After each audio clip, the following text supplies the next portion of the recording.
안녕하세요. 오후 시간에 두 번째 세션으로 AWS 서버리스 서비스를 소개할 메가존 클라우드 SA를 담당하고 있는 김종현입니다. 지금부터 대략 8, 90분 정도 AWS 람다와 API 게이트웨이 기반의 AWS 서버리스 서비스에 대한 이제 핸즈온 세션을 시작하도록 하겠습니다.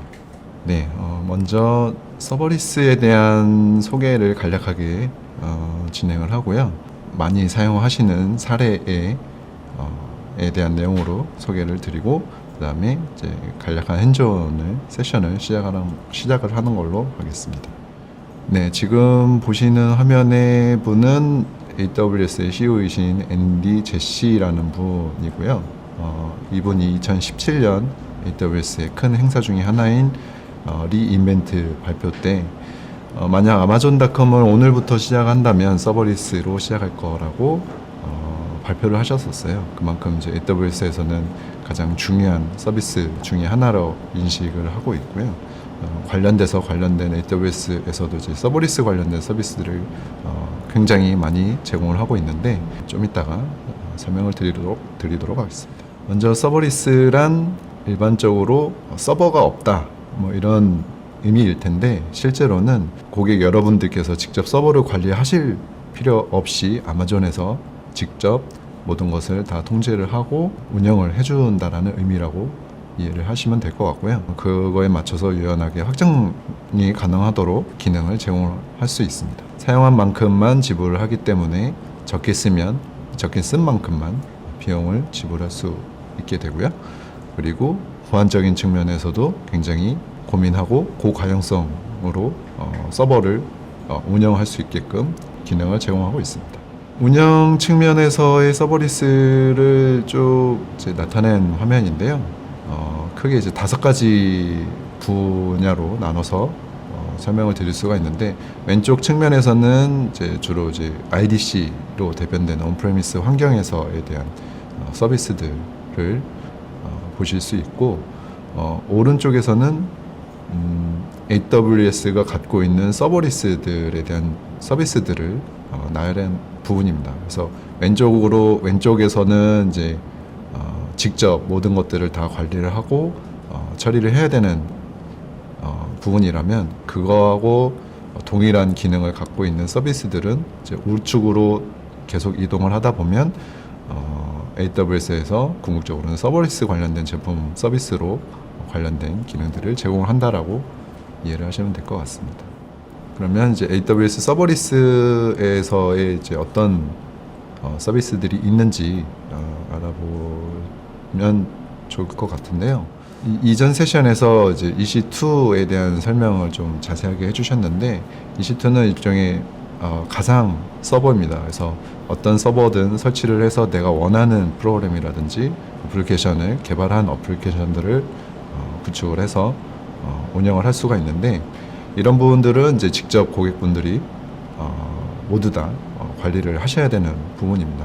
그래서 그런 부분들을 어느 정도 아마존 AWS에서는 그 일부 관리할 수 있는 기능들을 더 최적화시키고 불편하지 않도록 할 수 있게끔 관련된 서비스들을 중간에 보시는 이제 매니지드 서비스라고 해서 대표적으로는 뭐 RDS라든지 엘라스틱 캐시, 레드시프트 이런 이제 서비스들을 제공을 하고 있고요.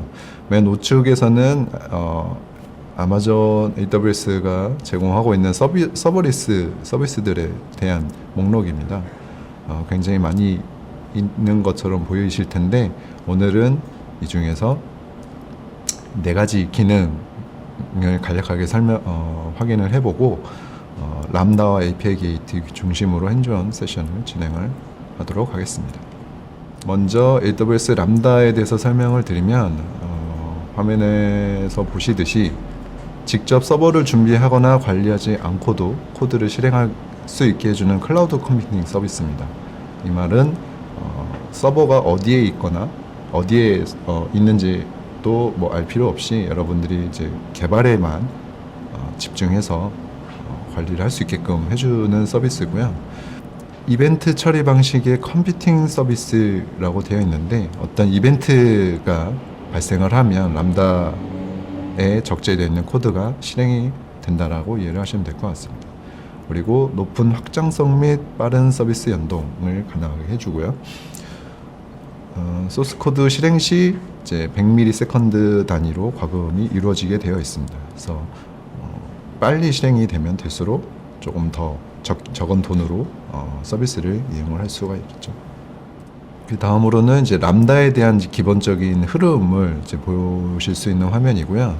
좀 전에 이벤트 처리 방식으로 람다가 구동이 된다고 말씀드렸는데, 이벤트에서는 이제 크게 세 가지로 나눠질 수 있습니다.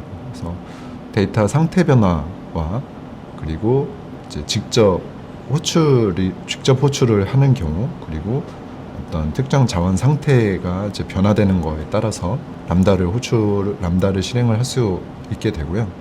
람다에서는 함수 단위로 서버리스 기능을 사용을 할 수 있습니다. 그래서 람다는 이제 프로그래밍 언어가 필수적으로 들어가기 때문에 현재 크게 6가지 프로그래밍 언어로 기능을 제공하고 있고, 보시듯이 Node.js, Python, Java, C# 그리고 Go, Ruby, 이제 이렇게 크게 6가지 기능 프로그래밍 언어를 제공하고 있습니다. 이것 이외에 다른 언어도 만약에 사용을 하고 싶다고 하시면 사용자 지정 런타임이라고 해서 특정 언어, 람다가 기본으로 제공하는 특정 언어가 아닌 이제 다른 언어도 직접 구성을 하셔서 사용을 하실 수도 있고요. 그 다음에 람다에서 실행을 하고 나서 어떤 특정 서비스들을 이제 연동을 한다거나 어떤 데이터를 이제 보낸다거나 할 경우에도 모든 어떤 특정 제약을 두지 않고 어떤 서비스든지 API로 접근 가능한 이제 모든 서비스를 호출을 할 수가 있습니다. 지금 보시는 화면은 람다의 가장 기본적인 구성, 이제 코드 레벨에서의 기본적인 구성이고요. 첫 번째로 핸들러 펑션이 존재를 하고, 일종의 이제 메인 람다 함수가 실행이 되는 가장 처음 함수라고 보시면 되고요. 그다음에 이벤트 오브젝트가 있는데, 이벤트 오브젝트는 람다 함수 호출 중에 전송이 된 데이터, 즉 이제 파라메터들, 입력 파라메터라고 보시면 될 것 같습니다. 그리고 컨텍스트 오브젝트라고 있는데, 컨텍스트 오브젝트는 이제 람다 함수 내부의 어떤 정보들을 갖고 있는 속성입니다. 그래서 호출과 함수 자체에 대한 어떤 실행 환경에 대한 정보, 예를 들면 뭐 리퀘스트 아이디, 뭐 로그 그룹이나 이런 기타 등등에 대한 정보를 담고 있고요. 이것들이 실제 코드하고 매핑이 되게 되면 이제 이런 식으로 연결이 될 수 있다라고 이해를 하시면 될 것 같습니다. 네, 다음으로는 아마존 API 게이트웨이고요. API 게이트웨이는 이것도 마찬가지로 서버리스 서비스 중에 하나이기 때문에 서버 없이 API를 실행을 할 수 있게끔 해주는 서비스입니다. 그래서 주로 이제 아마 모바일이나 웹 애플리케이션에서 주로 아마 많이 사용을 하게 될 텐데, REST API를 생성을 해서 호출을 받을 수 있도록 기능을 제공을 해주고 있고요. 이것도 마찬가지로 이제 사용한 만큼 비용을 지불하기 때문에 초기 비용이 굉장히 낮게 설정이 돼서 사용을 하실 수 있다, 그렇게 보시면 될 것 같고, API 게이트웨이 자체에 대한 설정이나 이런 부분들을 이제 버전 관리를 할 수도 있고, 어떤 특정 이제 운영 환경에 맞춰서 스테이징 처리가 가능합니다. 예를 들면 뭐 개발 환경이라든지 스테이징 환경이라든지 운영 환경이라든지 이런 이제 스테이징 처리가 가능하도록 기능을 지원하고 있고요. 이제 API 게이트웨이가 말 그대로 API 그 외부로부터 API를 받는 최전선이기 때문에 요청에 대한 이제 통제와 인증 처리를 갖고 있습니다. 그리고 API 자체에 대한 이제 모니터링 기능도 제공을 하고 있고요. AWS 람다와 이제 AWS 내부 서비스, 이제 여러 가지 내부 서비스하고 연계를 할 수 있는 연동 기능을 제공을 하고 있습니다. 다음으로는 이제 사례를 이제 몇 가지 설명을 드리려고 하는데요. 주로 이제 API 게이트웨이와 람다를 이용한 사례로 이제 설명을 드리도록 하겠습니다. 첫 번째로는 아마 가장 많이 사용을 하시게 될 것 같은데, 람다 함수를 이용을 해서 이제 운영 중인 시스템을 이제 자동화할 수 있다는 내용입니다. 예를 들면 사용률이 떨어지는 새벽 시간에는 EC2나 RDS 자원을 종료를 해서 비용 절감을 할 수 있다라는 내용이고요. 개발자분들이나 이런 분들이 이제 퇴근들을 하실 텐데 퇴근하고 난 이후에 뭐 저녁 9시부터 다음날 출근하기 전 이제 7시 정도에까지는 EC2 서버나 IDS들을 종료시켜서 비용이 불필요한 비용이 발생하지 않도록 해줄 수 있다는 내용이고, 그럴 때 이제 람다 함수와 클라우드 와치의 이제 이벤트 기반의 일종의 이제 크론탭 비슷한 기능으로 사용을 하시면 이제 이런 이제 운영 자동화가 가능할 수 있다라고 이제 보여드리는 화면입니다. 그다음으로는 인기 투표 시스템 아키텍처라는 부분이고요. 이거는 이제 일종의 가장 API 게이트웨이와 람다의 가장 일반적인 구성이라고 보시면 될 것 같은데, 투표를 인터넷으로 투표에 대한 이제 데이터 요청이나 이런 부분들을 처리를 하는데 API 게이트웨이로 모든 요청을 받고 API 게이트웨이에서 각 요청의 어떤 이제 특정 조건에 맞춰서 투표 목록을 조회를 한다든지 투표 결과를 조회를 한다든지 뭐 아니면 투표를 직접 한다든지 이런 부분들을 처리를 하는 람다 함수로 구성을 할 수가 있을 거고요. 요런 데이터들은 이제 뒷단에 AWS 내에 있는 RDS 데이터베이스 서비스인 RDS에 데이터를 적재를 해서 결과 조회를 하거나 아니면 데이터를 인서트를 하거나 뭐 이런 처리를 할 수 있는 내용입니다. 그 다음으로는 이미지 처리에 대한 내용이고요. 이거는 이제 실제 이제 모 IPTV사에서 이제 구성을 한 내용을 사례로 설명을 드리는 부분이고요. 이거는 클라우드 프론트와 람다 엣지라는 서비스를 이용을 해서 이미지 리사이징하고 캐시 처리를 실시간으로 처리를 하는 부분입니다.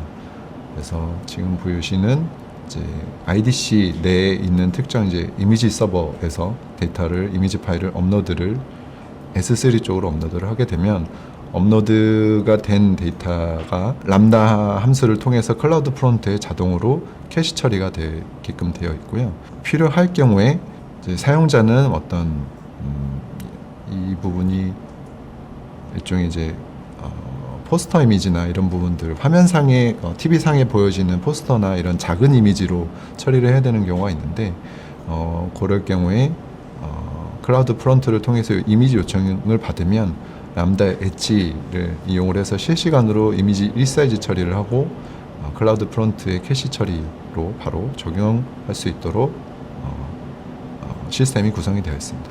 그래서 변환된 이미지에 어떤 추가 저장 공간이 불필요한 아키텍처라고 이해를 하시면 될 것 같고요. 그다음으로는 같은 이제 이미지 리사이징과 캐시에 대한 처리 아키텍처인데 이거는 이제 쇼핑몰 쪽에서 일반적으로 사용을 할 수 있는 사례라고 보시면 될 것 같습니다. 그래서 백오피스를 통해서 관리자가 어떤 상품 이미지나 이런 부분들을 업로드를 하게 되면 S3 쪽으로 업로드를 하게 되면 업로드가 되는 즉시 람다 함수가 이미지 리사이즈 처리를 해서 특정 저장 공간에 저장을 할 수 있는 그런 아키텍처라고 보시면 됩니다. 그래서 저장된 데이터에 대한 부분은 클라우드 프론트를 이용을 해서 캐시 처리를 할 수 있도록 기능을 처리를 하고 있고요.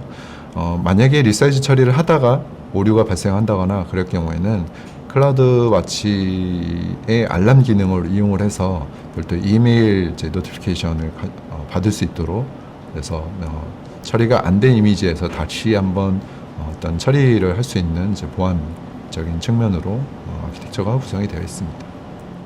그 다음으로는 이제 요거는 비디오 그 사용자가 동영상 파일들을 이제 올리면 웹상으로 동영상을 이제 어떤 실시간 영상 재생을 하기 위한 목적의 파일로 자동으로 변환해주는 그런 아키텍처고요.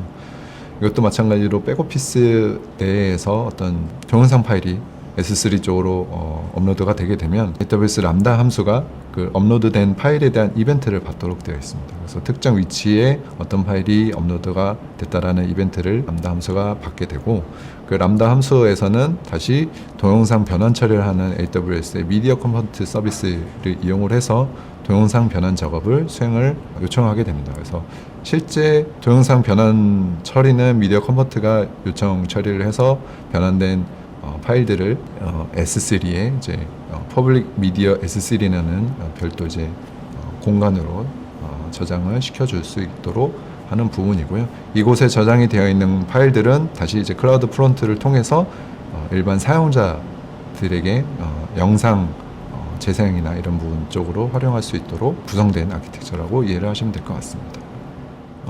람다, 지금은 이제 람다에 대해서 아마 주로 문제점이 발생할 만한 부분들을 정리를 해봤는데요. 람다 함수를 이제 초기 구성을 하고 나서 이제 람다 함수가 문제는 없는데 호출이 정상적으로 되지 않을 경우가 발생을 할 수가 있습니다. 이럴 경우에는 가장 먼저 클라우드 와치에 이제 로그에 기록되어 있는 로그 내용들을 이제 확인을 해보시는 게 가장 먼저일 것 같고요. 그 다음으로는 이제 람다 함수에 대한 실행 권한이 존재하는지 그런 부분들을 확인하셔서 IAM 쪽에 있는 정책이나 이런 부분들을 확인하셔서 람다 함수를 호출할 수 있는 권한이 누락되어 있는지 이런 부분들을 확인하시는 게 좋을 것 같고, 람다 함수를 실행을 했는데 오랫동안 이제 멈춰 있는 경우가 있을 수도 있습니다. 로직이 잘못돼서 그럴 수도 있고 어떤 특정 이상이 발생을 해서 멈춰 있는, 내가 예상한 시간보다 오래 멈춰 있는 경우가 있을 텐데 이럴 경우에는 그 AWS CLI 명령어들이 있습니다. 그래서 그런 것들을 이용을 해서 화면에 보시는 이제 세 가지 명령어를 이용을 하시면 람다 함수가 펜딩 상태에서 이제 종료가 돼서 다시 한번 더 실행을 할 수 있는 상태로 변경이 되니까 이런 커맨드를 이용해서 활용하시면 좋을 것 같고요. 그리고 람다 함수 실행 자체가 너무 오래 걸리는 경우가 있을 텐데 이럴 경우에는 보통 AWS의 람다를 이제 사용을 하실 때 가장 많이 접하시는 문제가 콜드 스타트 문제입니다.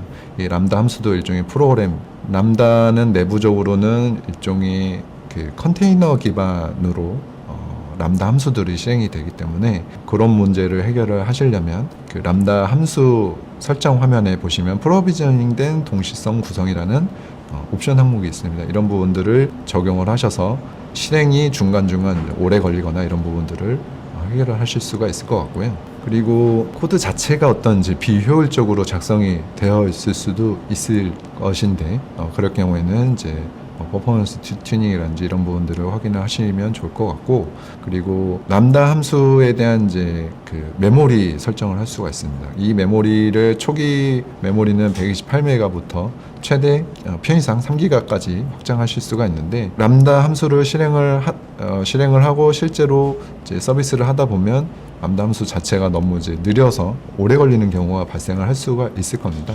그럴 경우에는 이제 메모리를 늘려가시면서 적절한 메모리에 맞게 실행을 하시면 되고, 메모리 늘리게 되면 그거에 맞춰서 CPU 사용량도 메모리가 증가되는 만큼 CPU 사용량도 확보를 할 수가 있습니다. 이 말인즉슨 직접 어떤 CPU를 내가 쓸지는 선택을 할 수는 없고요. 메모리만 선택을 하시면 되는데 메모리를 선택을 하셔서 CPU 파워나 이런 부분들까지 같이 확인을 하셔서 적절한 메모리 사용량에 대해서 확인을 해보시는 게 좋을 것 같고요. 그리고 자주 발생을 하지는 않겠지만 이제 람다 함수를 코드를 작성을 하다 보면 서드파티 라이브러리를 사용을 하는 경우도 이제 많이 있을 텐데 그런 이제 서드파티 라이브러리들의 오류 가능성도 배제를 할 수는 없으니 그런 부분들도 확인을 해보시면 좋겠다라는 내용입니다. 다음으로는 이제 핸즈온 세션인데 이제 람다 자체를 이제 아직까지 이제 못 보신 분들을 위해서 간단한 헬로 월드 프로그램을 구성을 해보고 확인을 해볼 수 있는 실습 시간이고요. 이거는 제가 한번 화면상에서 그대로 수행을 해보면서 여러분들과 같이 확인을 해보도록 하겠습니다. 일단 먼저 이제 PPT로 준비한 내용이 있어서 이거를 간단하게 먼저 보고 한번 헬로 월드를 수행을 해보도록 하겠습니다. 첫 번째로는 이제 AWS 람다 콘솔로 이동을 하시면 되는데 위에 나와 있는 이 주소는 AWS 그 관리 콘솔에 대한 주소고요. 이쪽으로 가보시면 화면상에 아래쪽에 람다라는 컴퓨트 서비스에 있는 람다라는 메뉴가 보이시는데 이거를 누르시거나 아니면 이제 보통 저희들은 이제 요 파인드 서비스에서 직접 내가 이동하고자 하는 서비스 이름을 입력을 해서 검색을 해서 바로바로 이동하는 편입니다. 그래서 그렇게 입력을 하셔서 이동을 하시는 것도 좋고요. 그래서 이동을 하시면 람다 함수에 대한 첫 화면이 보이실 텐데, 람다 함수도 서울 지역에 서비스를 하고 있으니 서울 지역에서 만약에 다른 서비스 지역으로 선택이 되어 있을 수도 가끔 있거든요. 어떤 경우가 있을지는 모르겠는데, 그런 부분들을 위해서 서울 지역에 있는 것들 있는지 확인을 먼저 하시고 함수 생성 버튼을 선택을 하시면 됩니다. 여기서는 이제 AWS가 기본적으로 만들어둔 블루프린트를 이용을 해서 함수 생성 버튼을 입력을 하시면 이제 이렇게 함수 생성 화면으로 변경이 됩니다. 함수 생성 화면에서는 그게 이제 새로 작성, 블루프린트 사용, 서버리스 앱을 리파지토리해서 찾는 이제 이런 기능이 있는데, 지금은 블루프린트를 이용해서 미리 간단하게 만들어져 있는 코드를 이용해서 람다 함수를 만들어 볼 예정이고요. 여기서는 헬로 월드 파이썬이라는 블루프린트를 선택을 하도록 하겠습니다. 그래서 파이썬 코드 기반으로 람다 함수를 생성을 하도록 하고요. 그 다음 화면에서는 함수 이름을 작성을 하는데, 여기서는 헬로 월드 파이썬 그대로 사용을 하도록 하고요. 그 다음에 실행 역할은 람다 함수를 실행할 수 있는 기본 권한을 갖고 있는 새 역할을 생성하도록 하겠습니다. 나중에 람다 함수를 직접 개발을 하시면서 이런 이제 권한 처리에 대한 부분들을 일단 공통 처리나 이런 부분들로 활용하실 수가 있는데, 여기서는 이제 간단한 세션이기 때문에 새 역할을 만들어서 진행을 하도록 하고요. 그 다음으로 람다 함수 코드가 이렇게 생성이 될 거다라고 화면상에 보여주는 부분입니다. 그래서 여기서는 람다 함수가 최초 구성이 된다라는 내용으로 로그상에 기록을 하는 프린트문이 하나 적혀 있고, 람다 함수인 이제 람다 언더바 핸들러 함수 내에서는 이벤트, 아까 이제 말씀드렸던 이제 그 외부 이벤트로부터 입력받는 파라미터들을 받아서 로그로 찍어주는 아주 간단한 함수에 대한 내용을 보실 수가 있습니다. 그래서 여기서는 이벤트 파라미터 중에 key1이라는 값을 입력받아서 리턴을 해주도록 되어 있네요. 네. 이렇게 람다 함수를 생성이 완료가 되면 이런 이제 람다 편집 화면이 나타나게 됩니다. 그래서 화면 중앙에 있는 이제 요 영역은 디자이너 영역이라고 해서 어떤 이벤트로부터 람다 함수가 실행이 되는지, 그리고 람다 함수가 어떤 대상으로 이제 연결이 되는지, 이런 이제 그 간단한 화면 구성을 보실 수가 있고요. 여기서 요 영역 부분은 람다 함수를 보여주는 부분입니다. 그래서 요거를 선택을 하시면 밑에 쪽에 보이는 함수 코드 부분이 요 콘솔상에서 직접 편집이 가능하실 수 있도록 에디터가 포함이 되어 있고요. 요 내용은 좀 전에 보셨던 함수 내용과 동일한 내용입니다. 별다른 수정은 하지는 않고 요 상태 그대로 두고 람다를 테스트를 해볼 텐데, 여기에서 기본 생성된 거는 람다 함수에 대한 런타임은 파이썬 3.7 버전으로 생성이 됐다는 걸 볼 수가 있고, 그리고 핸들러 함수는 이제 좀 전에 보셨던 람다 핸들러라는 함수를 통해서 함수를 실행을 하겠다라는 내용입니다. 메모리는 128메가를 기본 값으로 생성이 됐다라는 내용을 확인해 보실 수가 있고요. 다음으로는 이제 VPC에 대한 구성인데, 이거는 람다 함수 자체도 VPC 내에서 생성을 할 수 있는 기능을 갖고 있습니다. 예를 들면 VPC 내에 특정 서비스나 어떤 그런 부분들을 연동을 해야 되는 경우가 이제 있을 텐데, 그럴 경우에는 이제 VPC 내에 람다 함수를 만들어 두고 사용을 할 수 있다, 이제 이런 설정이라고 보시면 되고요. 그 다음으로는 동시성에 대한 부분인데, 동시성은 아까도 설명드렸듯이 이제 프로비저닝 된 동시성에 대한 설정을 하실 수가 있습니다. 그래서 요 기능을 이용을 하면 람다의 어떤 퍼포먼스가 일정 이상이 넘어갔을 경우에는 중간중간 실행 시간이 오래 걸리는 이제 경우가 발생을 할 거예요.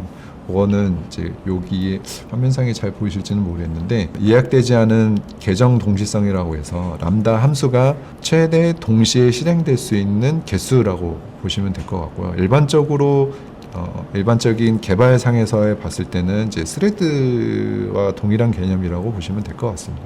그래서 람다 함수도 이제 프로그램이기 때문에 한 번에 동시에 실행될 수 있는 람다 함수가 이제 몇 개인지라고 보시면 되는데, 기본 값은 1000개입니다. 1000개를 넘어갈 경우에는 변경을 해서 적용을 하실 수가 있는데, 이제 이것도 어느 정도 한계가 있기 때문에 프로비저닝된 동시성을 이용을 하시면 좀 더 높은 동시성으로 성능을 어느 정도 이제 보장받을 수 있는 기능이라고 보시면 될 것 같고요. 요거는 이제 비동기식 호출에 대한 내용인데, 요거는 내용 설명이 조금 길어질 것 같아서 요거는 이제 넘어가도록 하겠습니다. 람다를 생성을 하고 나면 테스트를 이제 람다 화면 상에서 테스트를 해보실 수가 있는데, 오른쪽 위에 보면 테스트 이벤트 구성이라는 부분이 있습니다. 요거는 이제 이벤트 오브젝트에 대한 정보를 내가 직접 구성을 해서 오른쪽에 보이는 테스트 버튼으로 직접 람다 함수를 테스트를 해볼 수 있는 기능이고요.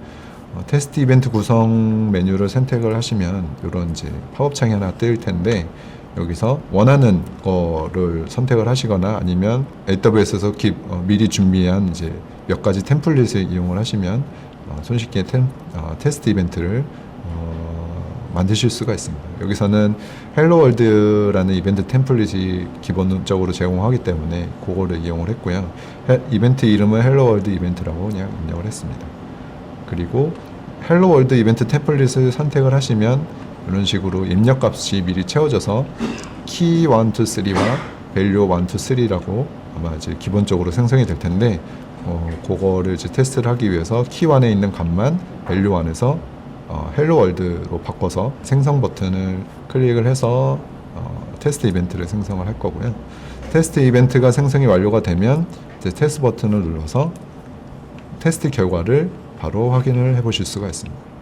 그래서 아까 코드가 기억나실지는 모르겠는데, 헬로 월드 함수에 대한 리턴 값이 key1에서 입력받았던 값을 그대로 리턴을 해주는 함수입니다. 그래서 함수가 실행이 끝나고 났을 때 결과 값이 이제 key1에서 입력받았던 값을 그대로 리턴을 해줬기 때문에 화면상에 헬로 월드라는 문자열이 그대로 찍혔고요.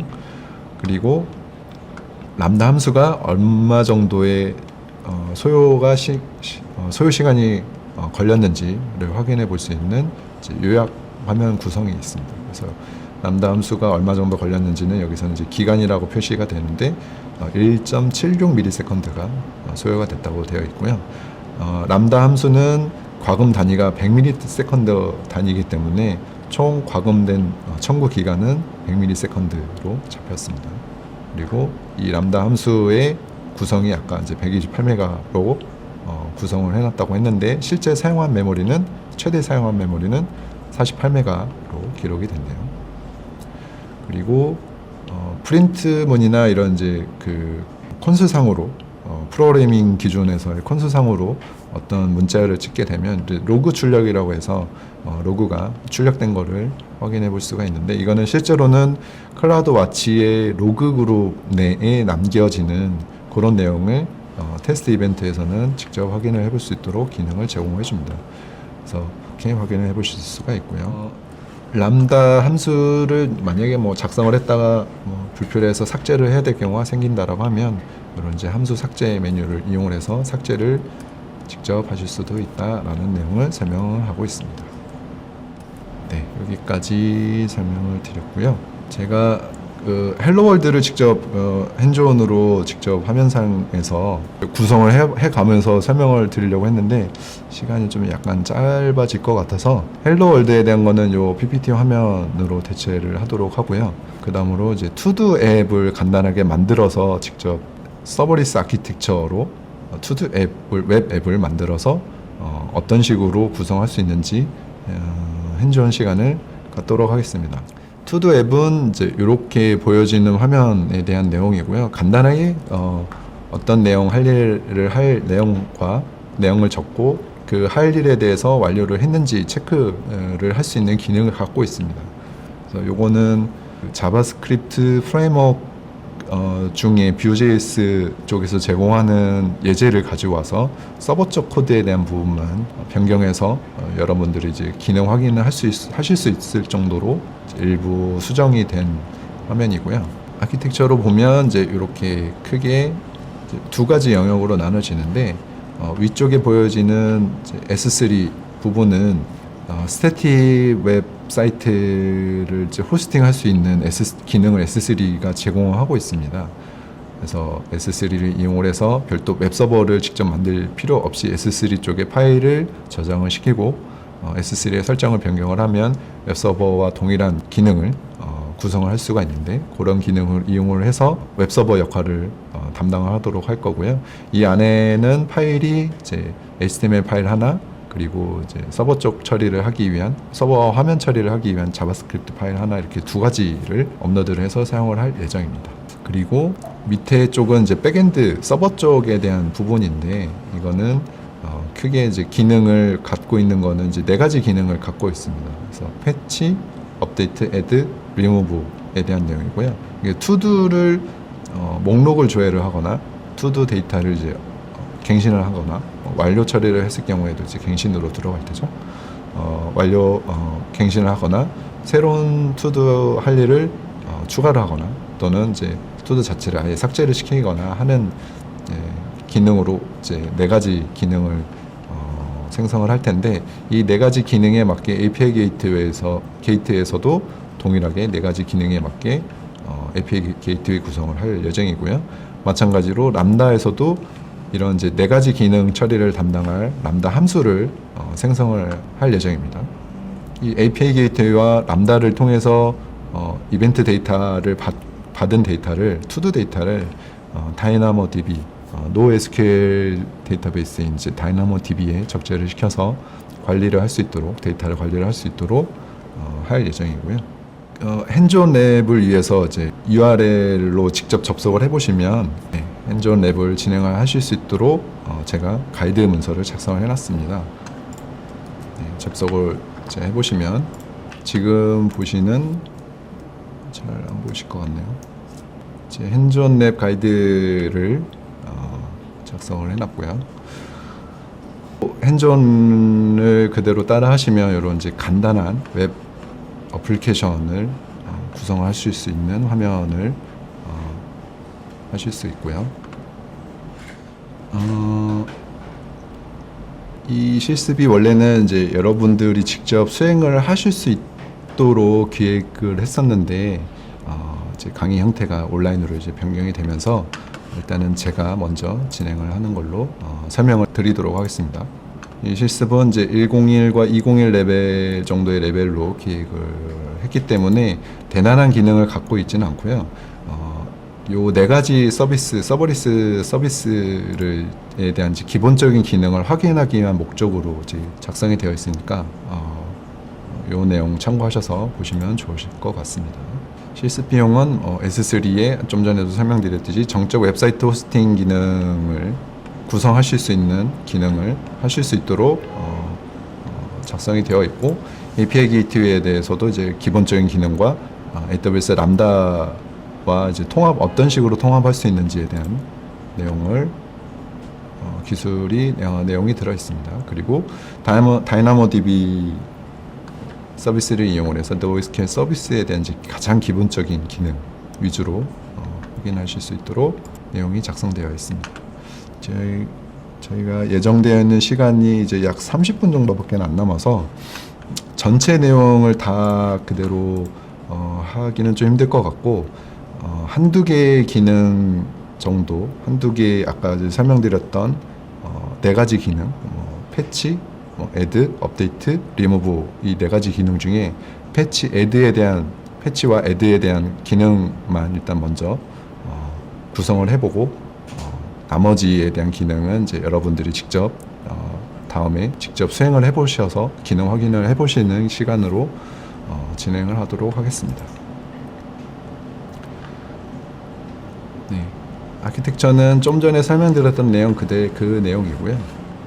구성은 이제 크게 6가지로 이제 구성이 될 텐데, 정적 웹페이지라고 해서 좀 전에 설명드렸던 index.html과 to.js 이제 자바스크립트 파일 2개 파일로 이루어지게 될 거고, 이 2개 파일들은 S3 쪽에 업로드가 될 것이고, S3의 정적 웹사이트 호스팅 기능을 이용을 해서 브라우저에서 바로 접근이 가능하도록 구성을 할 예정입니다.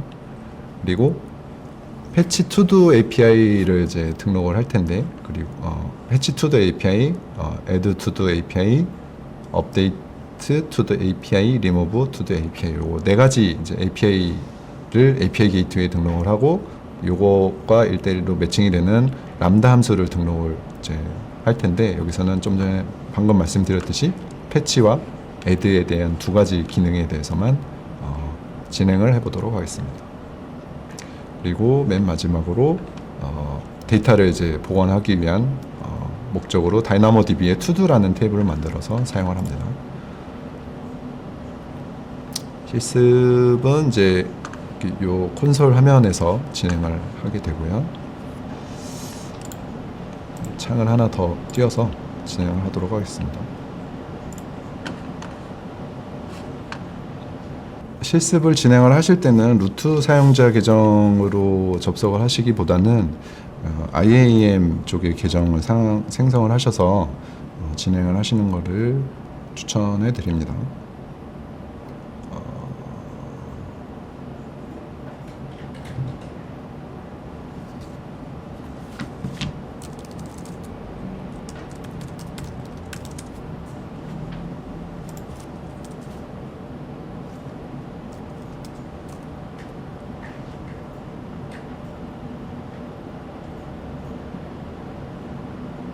잠시만요.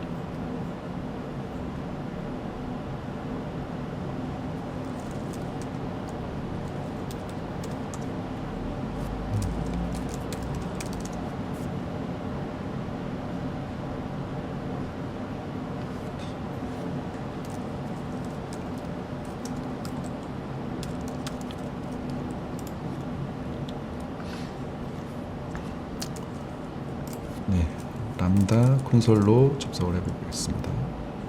아이고.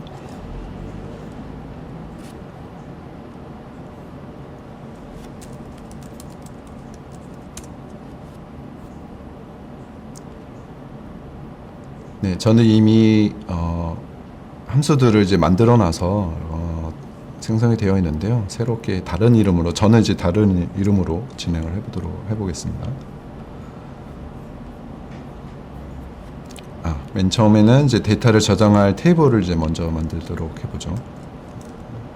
다시 DynamoDB로 이동을 해보고요. DynamoDB에 생성할 테이블은 이제 to도라는 이름을 갖고 있는 테이블을 만들 것이고요. 테이블에는 이제 요 세 가지 속성을 갖고 있는 테이블을 만들 겁니다. 근데 최초에 만들어질 때는 이게 DynamoDB는 NoSQL 데이터베이스이기 때문에 이 속성인 이름이나 이런 부분들은 내가 원하는 만큼 새로 생성을 해서 저장을 할 때 그때 이제 생성이 되기 때문에 바로 만들어지지는 않을 거고요. 맨 처음에는 이제 to-do id라는 프라이머리 키만 생성을 하도록 하겠습니다.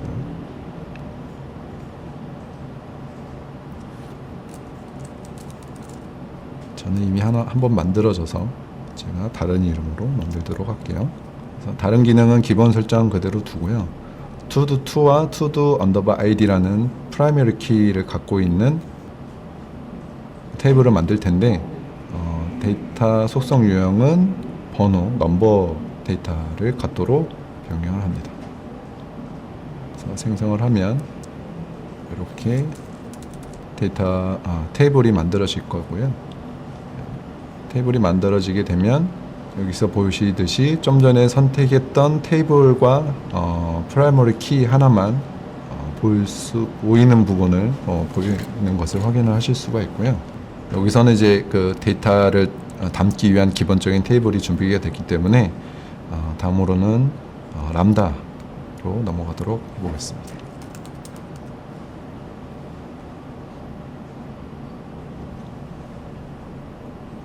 네, 먼저 패치 투두 람다 함수를 만들 텐데 저는 이미 만들어져 있기 때문에 다른 이름으로 패치 투두 함수를 만들어 보도록 하겠습니다.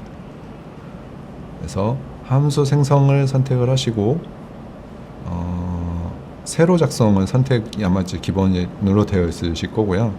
세로 작성을 선택한 다음에 함수에 대한 이름은 패치 투두를 저는 쓸 수가 없기 때문에 패치 투두 2라는 함수를 입력을 하고, 런타임은 제가 작성한 람다 함수가 Node.js 기반이기 때문에 Node.js를 선택을 할 거고요. 여기서는 이제 딱히 신경을 안 쓰셔도 되는데 참고하시라고 이렇게 이제 실행 역할을 선택을 하실 수가 있는데, 여기서 이제 그 실습 기반이기 때문에 해당 람다 함수를 실행할 수 있는 새 역할을 생성하는 걸로 선택을 하겠습니다. 함수 생성 버튼을 클릭을 하시면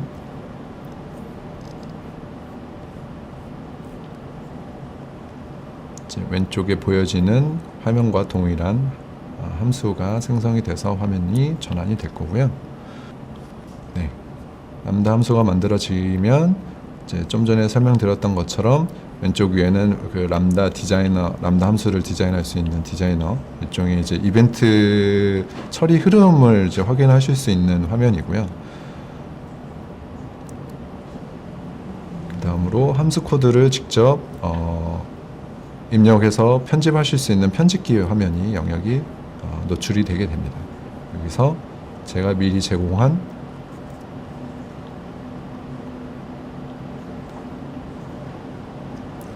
람다 함수 코드를 입력을 하고요. 원래 제가 제공했던 코드는 테이블명이 to도였는데 지금 제가 다른 이름으로 변경했기 때문에 테이블명을 to-do-i라고 변경을 하겠습니다. 그래서 변경을 하고 이제 저장을 하시면 되는데, 저장을 하실 때 주의하실 점은 여기에 있는 메뉴에 있는 저장 세이브 메뉴나 아니면 단축키인, 저는 이제 맥을 쓰기 때문에 뭐 커맨드 S 또는 윈도우에서는 컨트롤 S 이런 식으로 이제 보여질 텐데, 요거를 누른다고 저장이 다 되는 건 아니고요.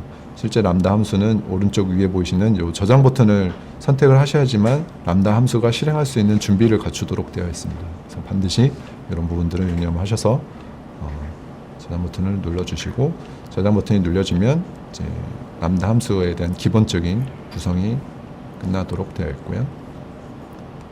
그 다음으로 람다 함수가 DynamoDB를 접근해서 DynamoDB에 대한 데이터를 처리할 수 있도록 권한을 지정을 해주셔야 됩니다. 그래서 권한 탭으로 이동을 하셔서 이제 여기 보시는 역할 이름, 자동으로 생성된 역할 이름이 있어요. 요거를 선택을 해보시면 이제 IAM이라는 그 권한 처리에 대한 이제 화면으로 넘어가는데, 잠깐 줄이겠습니다. 이제 요 권한에 대한 이제 추가 권한을 주셔야 됩니다. 그래서 정책 연결 버튼을 입력을 선택을 하시고, 여기에 사용을 할 다이나모 DB를 선택합니다.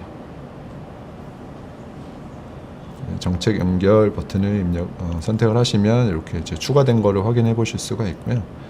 여기서도 이제 원래는 그 정책이 좀 전에는 DynamoDB가 추가가 안 됐기 때문에 여기서는 클라우드와치 로그스라는 정책 하나만, 서비스 하나만 연결을 할 수 있도록 화면이 표시되는데, 제가 여기를 새로 고침을 한번 해보면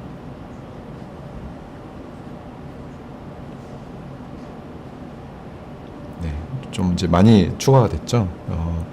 DynamoDB를 사용을 하기 위한 이제 몇 가지 서비스들이 자동으로 추가됐는데, 중요한 거는 이제 DynamoDB 서비스를 사용을 할 수 있다에 대한 권한 처리가 정상적으로 됐다는 것을 확인해 보실 수가 있습니다. 이렇게 권한 처리를 추가를 해 주셔야지만 람다에서 DynamoDB로 접근을 해서 데이터 조회를 하거나 데이터 추가를 하거나 이런 부분들을 처리를 할 수가 있고요. 그 다음으로 이제 add to도도 마찬가지로 생성을 해보도록 하겠습니다.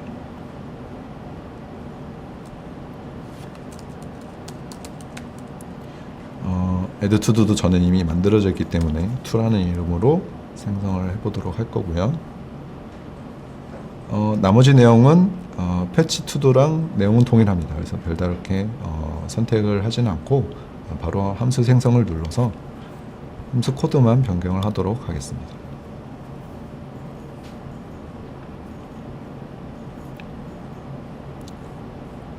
그래서 함수 코드가 만들어지면, 함수가 생성이 되면 좀 전에 패치 투두와 동일하게 이제 함수 편집 화면으로 넘어오고요. 여기서도 마찬가지로 함수 코드를 제가 제공을 해 드린 게 있는데 요거를 이용을 하셔서 붙여넣기 하시고, 저는 다시 한번 말씀드리지만 테이블명을 바꿨기 때문에 테이블명을 변경을 해서 저장을 하도록 하겠습니다. 네, 그리고 마지막으로 권한 처리를 해주도록 하고요. 일단 닫고,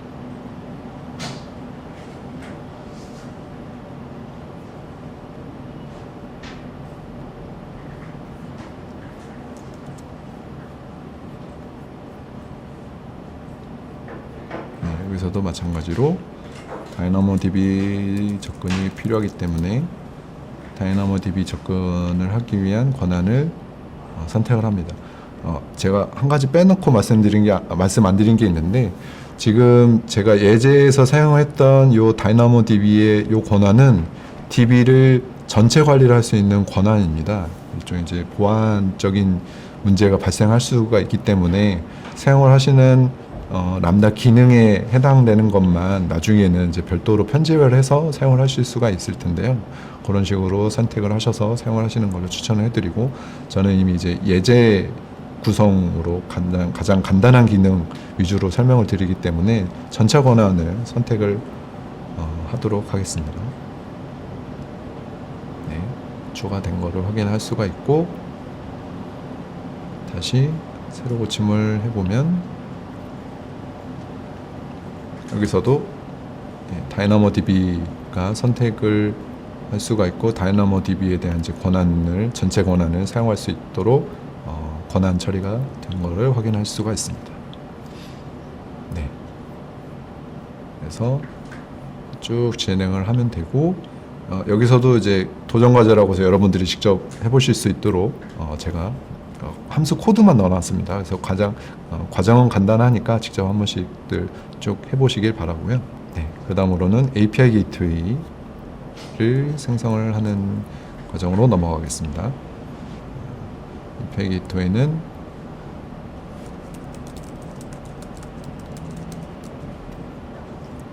마찬가지로 API 게이트웨이 관리 콘솔로 넘어오면 이런 식의 화면이 이제 보이실 건데요. 저는 이미 이제 예제 작성을 하느라고 To-Do API라는 API를 하나를 만들어 놨습니다.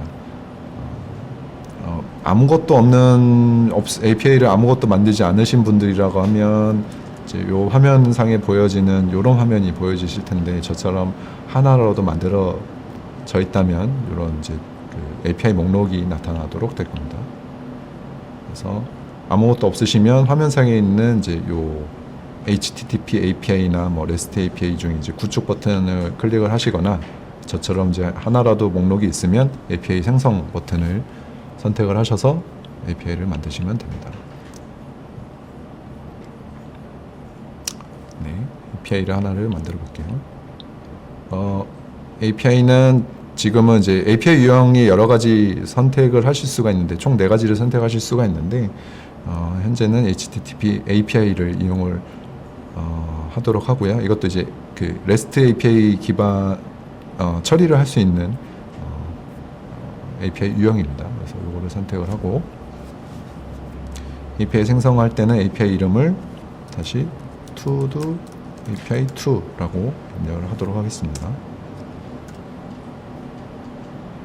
그 다음에 다음 버튼을 눌러서 진행을 하는데, 여기에 보이시는 이제 통합 추가라고 되어 있는 부분이 있는데, 이거는 이제 좀 이따가 다시 설명을 드리겠지만, 여기서 직접 하셔도 되지만 API를 직접 만들고 나서 이제 나중에 직접 하시는 걸 추천해 드립니다. 이거는 이제 자동으로 뭔가 처리를 할 수 있는 기능인데, 이것보다는 직접 하시는 거를 추천해 드립니다.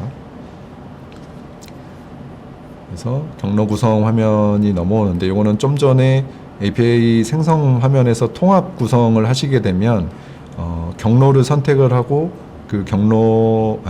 통합을 선택을 하고 그 해당 통합된 대상과 리소스 경로 메소드 이런 것들을 선택을 할 수 있는 화면이 나타날 텐데, 지금은 이제 선택을 안 했기 때문에, 생성 안 했기 때문에 넘어가도록 하겠습니다. 스테이지 구성은 현재는 기본 값인 디폴트만 두고 넘어가도록 할게요.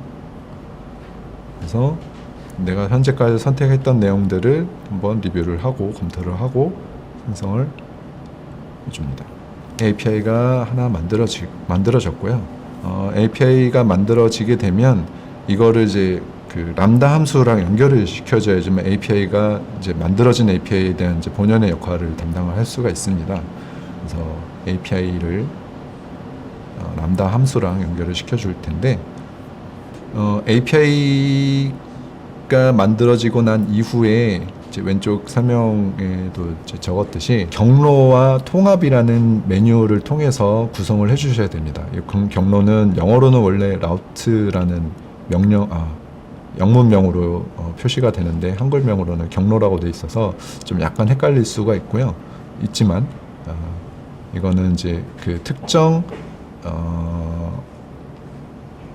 URI 패스가 들어왔을 경우에 메소드에 따라서 어떤 람다나 아니면 AWS 내부의 어떤 특정 서비스하고 연결을 시켜줄지에 대한 처리를 구성을 해볼 수 있는 화면입니다. 그래서 지금 만들 거는 요 가이드에서는 4가지 기능에 대해서 경로 구성을 하는 걸로 나와 있는데 지금 이제 시간이 점점 다가오기 때문에 2가지만 여기에 보시는 to도라는 패스의 HTTP 메소드가 get과 post 2가지에 해당하는 경로 구성을 할 거고요. 그 해당 경로에 대한 요청이 왔을 경우에 어떤 함수, 람다 함수로 연결을 할지 여기서 이제 패치와 add to도라는 함수를 연결을 시켜줄 거고요. 이렇게 2가지 함수를 연결을 해줄 수 있는 설정으로 진행을 하겠습니다. 그래서 먼저 왼쪽에 있는 경로 메뉴를 선택을 하시고요. 경로 메뉴를 선택을 하신 다음에 이제 위쪽에 보여 있는 크리에이트 버튼을 누르면 이제 경로 및 메소드라고 되어 있습니다. 여기서의 경로는 패스일 거예요. 그래서 URI 패스를 지칭을 할 거고요. 지금 만들려고 하는 거는 패치 투두와 add 투두에 대한 이제 경로에 대한 부분이기 때문에 이제 패치를 먼저 생성을 하도록 하겠습니다. 패치는 이제 get으로 요청이 왔을 경우에 처리를 하게끔 하기 위해서 HTTP 메소드는 get으로 선택을 하고요. 경로는 URI 패스는 /to도라고 입력을 하겠습니다. 네, 생성을 하면 맨 처음에 보여지는 화면이 이제 이런 식으로 표시가 되는데 경로는 /to도로 보여지고 그다음에 이 경로를 요청을 할 때 HTTP 메소드가 어떤 거냐에 따라서 이제 각각 개별적으로 통합을 시켜줄 수가 있습니다. 그래서 좀 전에 생성했던 get을 선택을 하면 오른쪽에 경로 세부 정보라고 해서 이 해당 요청이 들어왔을 경우에 어떤 이제 통합을 처리를 할지에 대한 내용이고요. 람다를 연결을 줄 거기 때문에 통합 연결 버튼을 선택을 하고 통합 생성 및 연결을 선택을 합니다.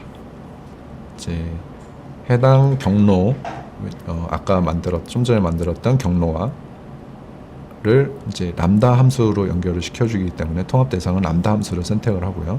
그리고 AWS 리전을 선택합니다. 지금 제가 다 만들었던 거는 서울 리전에 대한 것이기 때문에 기본적으로 서울 리전이 선택이 되어 있고요. 해당 서울 리전에서 사용할 수 있는 람다 함수가 선택을 하면 쭉 이제 목록이 뜨게 될 겁니다. 거기서 좀 전에 만들었던 패치 투도 2를 선택을 할 거고요. 고급 설정에는 이제 타임아웃에 대한 설정이나 이제 페이로드라고 해서 어떤 데이터 형식이나 이런 부분들을 지정할 수 있는데 이거는 이제 2.0 기본 값으로 선택을 하도록 하겠습니다. 호출 권한도 자동으로 호출 권한을 부여할 수 있도록 선택을 하도록 하고요. 이 상태에서 생성을 누르게 되면 통합이 이제 좀 전에 만들었던 경로와 람다 함수가 연결이 됐다라는 화면을 보여주고 있습니다. 그래서 람다 함수가 어떤 람다 함수가 하고 연결이 되어 있는지는 오른쪽에 이 패치 투두라는 람다 함수랑 연결이 됐다라는 라고 표시를 해주고요. API 게이트웨이에서의 람다 함수 연결은 이제 여기까지가 끝입니다. 그래서 좀 쉽게 구성할 수 있는 거를 확인을 해 보실 수가 있을 것 같고요. add를 한 번 더 추가를 해 볼게요. add 같은 경우는 이제 포스트 메소드로 입력을 하는데, 경로는 다르게 사용을 하셔도 되는데, 일반적인 이제 RESTful API 같은 경우는 이제 고유한 URL 패스에 각 행위에 맞춰서 HTTP 메소드를 선택을 하도록 되어 있기 때문에, 지금은 이제 포스트 메소드에 동일하게 to do라는 경로를 선택을 하고 생성을 하겠습니다. 그러면 경로는 동일한 슬래시 to도이기 때문에 하나 밑에 각 메소드별로 선택을 어떤 식으로 이제 처리를 해야 될지에 대한 정보가 우측에 보여집니다. 그래서 지금 방금 만든 포스트를 선택을 하면 아직 이제 람다 함수 연결을 하지 않았기 때문에 통합 연결 버튼이 생성이 됐을 거고요. 마찬가지로 여기서도 통합 연결 버튼을 눌러서 이제 통합 생성을 하도록 하겠습니다. 람다 함수를 선택을 하고, 람다 함수 목록 중에서 add to the to, 방금 생성을 했던 add to the to를 선택을 하고 나머지는 기본 값으로 두고 넘어가겠습니다. 네, 그러면 요 두 가지가 생성이 됐을 거고요. 다음으로는 이제 코스 설정에 대한 부분인데, 이거는 이제 웹페이지 상에서 그 API 게이트웨이 API를 호출을 할 거기 때문에 보안 처리를 하기 위해서 이제 코어스, 즉 이제 크로스 오리진 리소스 쉐어링에 대한 이제 보안 처리를 해주도록 해야 되는데, 지금 이제 편의상 모든 것들을 다 허용하도록 하겠습니다. 그래서 Access Control Allow Origin은 모든 거, 그다음에 허용할 헤더도 모든 거, 허용할 메소드도 모든 거, 요청 처리를 받고 나서 데이터 처리를 한 다음에 응답으로 내보낼 이제 헤더들도 이제 모든 거, 나머지는 기본 값으로 두고요. 그래서 저장을 하면 해당 이 지금 방금 생성을 한 to the API, to API에 대한 이제 코스 설정이 완료가 됩니다.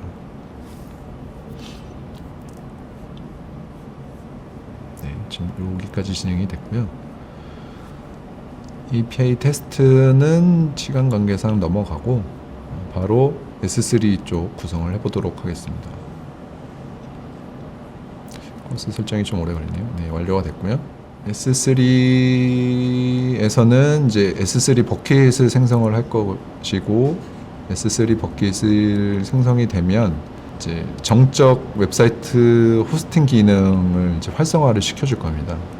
정적 웹사이트 호스팅 기능은 이제 크게 세 가지로 구성이 될 텐데, 첫 번째로는 속성 영역 쪽에 정적 웹사이트 호스팅이라는 기능을 활성화를 시켜주면 됩니다. 여기서는 선택을 하면 정적 웹사이트 시에 메인 페이지, 인덱스 페이지로 사용하라 인덱스 파일에 대한 파일명을 기술을 해주고 저장 버튼을 누르면 활성화가 바로 될 것이고요. 여기까지가 정적 웹사이트 호스팅을 활성화하는 과정인데, 여기서 끝나지 않고 권한 설정과 버킷 정책에 대한 설정이 두 가지 더 추가를 해줘야 됩니다. 웹사이트 액세스에 대한 이제 권한 설정 쪽에 하기 위해서 권한 탭을 선택을 하시면 맨 처음에 퍼블릭 액세스 차단이라는 탭이 맨 먼저 선택이 됐을 겁니다. 그래서 여기에 선택되어 있는 오른쪽에 있는 편집 버튼을 누르시면, 누르기 전에 왼쪽에 보면 모든 퍼블릭 액세스 차단이 활성화가 되어 있다라고 표시되어 있을 거예요.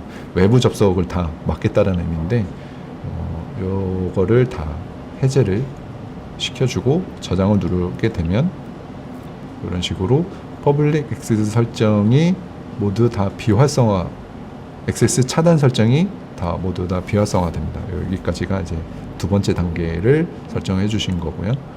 그 다음으로 마지막으로 버킷 정책을 추가를 해 주셔야 되는데, 버킷 정책을 하실 때 이제 여기 제가 코드를 같이 넣어드렸어요. 이 코드를 복사를 하셔서 넣어주시면 되고, 한 가지 설명을 빠뜨린 게 있네요. S3 버킷을 생성을 하실 때 지금 이 가이드상에서는 2020-서버리스-HOL이라는 버킷 이름을 사용을 했는데, 버킷 이름은 전 세계 고유하도록 이름을 설정을 하셔야 됩니다. 그래서 적절히 원하시는 이름으로 적절히 변경을 하시고, 변경된 이름을 변경을 해서 이와 같이 입력을 해주시면 되고요. 입력을 해서 저장을 하시게 되면 이와 같이 이 버킷에 퍼블릭 액세스 권한이 있음이라고 최종적으로 뜨게 될 거예요. 그래서 이 메시지가 뜨게 되면 이제 브라우저 상에서 해당 버킷을 접근을 할 수 있는 기능을 모두 다 활성화해 준 겁니다. 이 상태에서 HTML 파일 두 개를 이제 S3 생성하셨던 버킷에 업로드를 하시면 되는데, 첫 번째는 index.html 파일 하나, 요거를 쭉 긁어서 업로드를 해주시고요. 다음으로는 todo.js 파일 하나를 업로드를 해주시는데, todo.js에서는 이제 하나 수정을 해주셔야 돼요. 요 서버리스 URL 부분에 여러분들이 만드셨던 API 게이트웨이 주소를 이제 변경을 해주셔야 되고요. 요거는 API 게이트웨이 쪽에 가보시면 여기에 URL 호출 부분에 요 API 게이트웨이 주소가 표시가 될 겁니다. 요거를 복사를 하셔서 자바스크립트 파일로 저장을 하실 때 요 내용을 이제 입력을 하셔서 저장하신 다음에 S3 쪽으로 업로드를 해주시면 됩니다. S3에는 일단은 제가 미리 만들어 놓은 S3 버킷을 요 왼쪽 화면에서 사용했던 S3 버킷을 이제 먼저 보여드리면, 이런 식으로 파일 두 개를 업로드를 해주시면 되고요. 이 파일 두 개가 업로드가 되고 나면 이제 접근할 수 있는 브라우저로 접근을 하실 수가 있고요. 브라우저 지금은 이제 업로드 과정을 설명드린 거고요. 브라우저 접근을 하실 때 이제 어떻게 접근을 하셔야 될지 의아해하실 수도 있는데, 요거는 요 속성 탭, S3에 있는 속성 탭으로 가보시면 좀 전에 정적 웹사이트 호스팅을 활성화했을 때 나오는 엔드포인트 주소가 있습니다. 요게 해당 버킷에 대한 URL 주소예요. 그래서 요거를 클릭을 해보시면 이제 index.html 파일과 todo.js를 읽어와서 화면상에 적절히 구성을 해주도록 되어 있습니다. 그래서 요거를 테스트를 해보면, 엔터를 치면 to도가 하나 생성이 됐을 거고요. 이거를 다시 새로 고침을 해보면 다이나모 DB에 저장되어 있는 요 todo example 샵1이라는 데이터를 가져와서 보여주도록 되어 있고요. 다시